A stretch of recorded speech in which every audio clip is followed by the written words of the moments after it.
Hey everybody, welcome back to my channel. Today we'll be dealing with a subject called Constitution of Indian Professional Athletics, which is also known as CIP. And in here we'll be seeing all the basic features of our Indian Constitution and also some objective type of questions in them. Without wasting any time, let's get started. Firstly, what is Indian Constitution? Indian Constitution is a written document with set of rules in them, which need to be followed by both government and people of the country.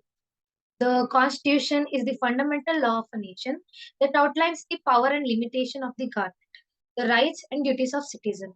It is an essential document that sets the framework for governance of a country and serves as a safeguard against tyranny and abuse of power. Our Indian Constitution was adopted on 26 November 1949 and it came into force on 26 January 1950, which we celebrated as Republic Day. Now let's see all the contents that we'll be studying today. Firstly, we'll be seeing about the necessity of Indian Constitution, then the salient feature of Indian Constitution, then the directive principle of state policy, which we also call it as DPSPs, and its present relevance in our Indian society, then the parliaments, Lok Sabha, Rajya Sabha, also the parliamentary committees, and at last we'll be seeing the state executive, governor, CM and state cabinet. Let's begin with the first one, which is necessity of Indian Constitution. What is the necessity of Indian Constitution? The Constitution is necessary to protect our rights, form a framework of our government, also promote the equality, the economical growth, structural clarity, and many more. What is protecting rights? It ensures citizens' fundamental rights, also enabling the participation and accountability like Right to Information Act and etc. The government's framework defines government rules, check balances, uphold the rules of law, and preventing the abuse of power of in the government. Promoting equality, it prevents the discrimination, fostering social justice and unity in diverse country. It protects us from various discriminations, maybe against the caste or religion or anything. Economical growth provides the legal framework for property right, commerce, and taxation, driving economical development. It checks on our economical growth, both of the state and the country. Structural clarity, it outlines the government structure, power, and decision making. There are variety of sets like Lok Sabha, Rajya Sabha, which also helps in controlling our rules and regulations, also maintaining the stability of our country. Now let's move on with the questions. What is the main purpose of a constitution? A, to establish a monarchy. B, to protect individual and freedoms. To enforce a specific religion. And D, to impose strict government control. Obviously, the answer is to protect the individual freedom because it can't be used for establishing a monarchy or enforcing a specific religion or to having a individual control over the government. So the answer is to protect individual freedom. Second question, the constitution is necessary to A, preserve and promote democratic principle. B, suppress individual liberties. C, enable the government to act arbitrarily. And D, weaken the power of judiciary. Here we can see the answer is preserve and promote the democratic principle because it can't be these three of them. We don't suppress individual liberty or weaken the power of judiciary. The constitution is used for preserving and promoting the democratic principle. Third question is which of the following statement is true? Let me read them out. It is a silent document, static document that never changes. It can only be amended through a violent revolution. Of course, no.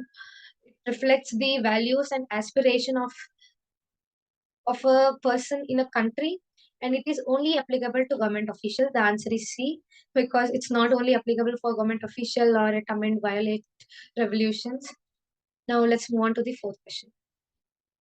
Primary purpose of a constitution is A. Establish a rigid set of rules that cannot be altered. B. Ensure the domination of a single political party. C. Safeguard the rights and liberties of individual. And D, concentrate power in hands of a few elites. The answer will be C, which is safeguarding the right liberty of individual. It is the primary purpose of our constitution. Moving on to the fifth question. A constitution helps in A, maintaining social order and stability. B, protecting citizens from arbitrary government action. C, defining the power and limitation of different branch of government. And D, all of the above. Of course, all of them are possible, so answer will be all of the above. Now let's go to the second topic, which is salient feature of Indian Constitution. Our Indian Constitution is one of the lengthiest constitution in the world, and we also have few borrowed elements from the global constitution, the Government of India Act 1935. We also have our country's own preamble, which include India as a sovereign, socialist, secular, democratic republic country. We also have democratic system, which have equal political rights and regular elections. Also, the fundamental rights and duties of each individual. Let's move on with the questions for this topic. Which of the following is the salient feature of Indian Constitution? A, federal system of government. B, absolute monarchy. C, single party rule. D, dictatorship. Of course, the answer is A. We don't need to think so much about the other options. What is the official language of Indian Union as per Constitution? A, Hindi. B, English. C, Sanskrit. And D, regional language based on state. Answer is English. You might get confused with Hindi or the fourth option, but the answer is English. Moving on to the next question. The Indian Constitution provides for reservation of seats for A, religion minorities, B, linguistic minorities, C, scheduled caste and scheduled tribes, and D, upper caste. Answer is C. Our constitution provides reservation only for the SC and ST categories. Next question. The Indian Constitution is known for its Then the Indian Constitution is known for its A, length and complexity, B, lack of fundamental rights, C, centralized power structure, and D, emphasis of social justice. Of course, the answer is D, emphasis of social justice. You might get confused with the first one, but the right answer is D. Moving on, the next question, that is, which feature ensure the independence of the judiciary in India? A, separation of power. B, appointment of judges by president. C, control of judiciary by legislature. D, no judicial review. The answer will be separation of power. Moving on to the next topic is the directive principles and the present relevance in Indian Constitution. Directive principles of state policy aim to ensure the social and economic justice leading to the welfare of the state. They have set of articles where the rules are written. From the Article 38, it promotes social, economic, political justice and minimize the inequality. From the Article 39, it guarantees the decade livelihood and also equitable resource distribution. It prevents the also wealth concentration, ensure equal payment, etc. We have Article 39A in this, which foster the equal justice and provide free legal aid for the poor people. Also, we have Article 41, which address the unemployment, old age, sickness, sick people. In the Article 42, it established just working condition and maternity leave. In the Article 43, it secures a decent standard of living, cultural opportunity, and a living wage for workers. From Article 43A, it promotes the worker participation in industry management. Also, the last article which is included in the DPSP is Article 47, it elevates the nutrition, living standard of and the public health. Now, let's see the objective type questions to this. DPSPs are guidelines for A, parliament, B, president, C, judiciary, and D, government. These are the guidelines for the state government. Next question. The DPSP's principles are based on A, socialism, B, capitalism, C, communism, D, individualism. Answer is D, individualism. It is not based on capitalism or socialism. And the next question, which article of the Indian Constitution deals with DPSPs? The Indian Constitution, which is Article 36, which deals with this rule. Moving on to the next question. Which of the following is not relevant DPSPs in present Indian constitution? A, promotion of educational and economical interest of scheduled caste and scheduled tribes, equal pay for equal work, prohibition of child labor, protection of corn and its progeny. Of course, the answer is D, because rest all are relevant aspects of the DPSP. The last question of this topic says DPSPs are considered as A, justicable rights, B, non-justicable, C, absolute right, and D, constitution amendments. Answer is C, it is an absolute right for everyone in the state. Parliaments, Lok Sabha, Rajya Sabha, also parliamentary committees. First, let's know about this Lok Sabha and Rajya Sabha.